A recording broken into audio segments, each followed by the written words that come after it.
física e o cotidiano. Olá! Hoje vamos estudar uma aplicação um pouco diferente da física em nosso cotidiano. O assunto que vamos conhecer é a aerodinâmica. Vamos descobrir, nesta pequena história de vitórias e superações, um assunto relacionado a esportes radicais, alta velocidade e muita emoção. A física e o cotidiano. Pô, será que vai ser dessa vez?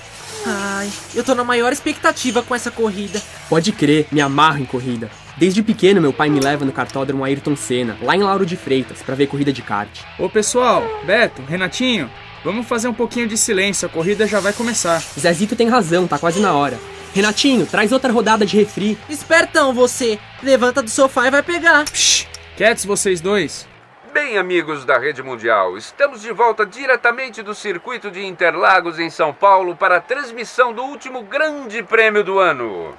Hoje é tudo ou nada para os dois pilotos brasileiros empatados na liderança do Mundial de Fórmula 1.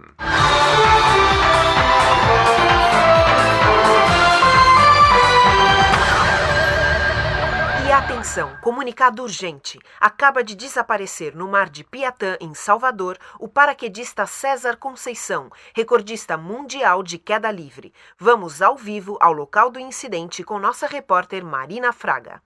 Estamos ao vivo aqui da praia de Piatã, onde agora há pouco foi confirmado o desaparecimento do paraquedista César Conceição. Ao meu lado está o comentarista esportivo e ex-paraquedista Ricardo Guimarães. Ricardo, o que exatamente houve com o César? Marina, é difícil dizer.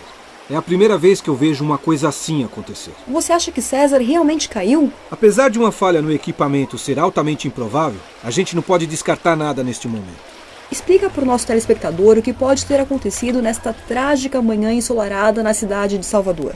Bom, é tudo uma questão de física. Veja bem, primeiro temos que entender como funciona um paraquedas. Por causa da gravidade, a velocidade de uma pessoa em queda livre aumentaria cada vez mais, mesmo considerando a resistência do ar. Um paraquedas possui dimensões e formato que aumentam ainda mais a resistência do ar, resultando num tranco que servirá de freio e reduzirá a velocidade. Só que nesse caso, pode não ter ocorrido esse freio. Então, se o César realmente caiu, você pode avaliar a que velocidade ele atingiu a água? Não dá para dizer, pois faltam dados, mas é possível fazer uma avaliação aproximada. Na verdade, a única certeza que temos é que, a partir de certo instante, ele atingiu sua velocidade terminal, mantendo-a constante até atingir a água. Entendo, mas o que pode ter levado à falha do paraquedas de César? Vários fatores. A eficiência do paraquedas vai depender basicamente da sua forma, do seu tamanho e da sua área efetiva. E tudo isso vai influenciar a velocidade final do paraquedista. Especificamente, a força imposta pela resistência do ar dependerá do quadrado da velocidade do corpo em queda. Ou seja, quando o corpo atingir o dobro da sua velocidade inicial, durante a queda, a resistência vai ter que ser 4 vezes maior. Se triplicar, seu poder de frenagem será 9 vezes maior. E assim por diante. Poder de frenagem? Você pode explicar melhor para o nosso telespectador o que é isso?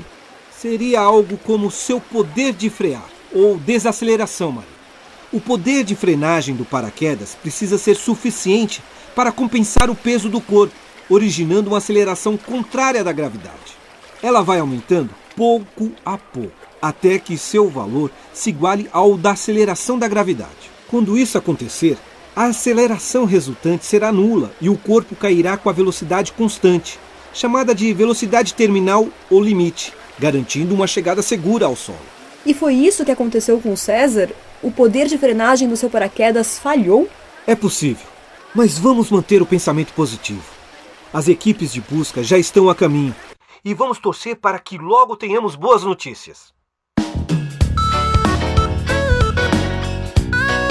A física e o cotidiano. Mas era só o que faltava. Muito bizarro isso. Tomara que não tenha acontecido nada de grave com o César. Pô, o cara é ídolo. Estamos de volta ao vivo do circuito de Interlagos. Ao longo de toda a transmissão estaremos com informações direto de Salvador sobre o acidente do paraquedista César Conceição. Ao meu lado está o comentarista Paulo Guedes. Paulo, seja bem-vindo. Muito bom dia, Arnaldo e amigos da Rede Mundial. Paulo, nesta manhã de notícias tão tristes, talvez encontremos aqui, dentro de instantes, um pouco de alento. Quais as suas expectativas para a prova de hoje? As melhores possíveis, Arnaldo. Acho que vamos ter uma dobradinha brasileira nesta manhã de domingo. Paulo, ao longo de nossas transmissões e programas esportivos durante a semana, recebo vários e-mails e mensagens de fãs do esporte curiosos a respeito de alguns princípios básicos da Fórmula 1. Muitos deles ficam impressionados com a velocidade alcançada pelos carros. Explique aos nossos telespectadores como é possível um carro atingir tais velocidades. É tudo uma questão de aerodinâmica, Arnaldo. O carro de corrida sofre o efeito da resistência do ar ao se deslocar. O fenômeno é semelhante ao que ocorre com as asas de um avião em movimento. Elas são projetadas para que o ar passe mais rapidamente por cima delas do que por baixo. Ou seja, a pressão debaixo da asa será maior do que na parte de cima, criando uma força de elevação que a mantém no ar, o chamado impulso dinâmico ou força de sustentação. Grande Paulo Guedes, nosso especialista em Fórmula 1. É o chamado efeito Bernoulli, não é mesmo? Isso mesmo, Arnaldo. A gente pode observar as manifestações do efeito Bernoulli em vários fenômenos que ocorrem em nosso cotidiano. O exemplo é quando vemos uma janela aberta e a cortina se deslocando em direção à própria janela, como se fosse atraída por ela. Isso acontece devido à diminuição da pressão causada pelo movimento rápido do ar que passa rente à janela. Em outras palavras, maior velocidade, menor pressão. Esse é o efeito Bernoulli.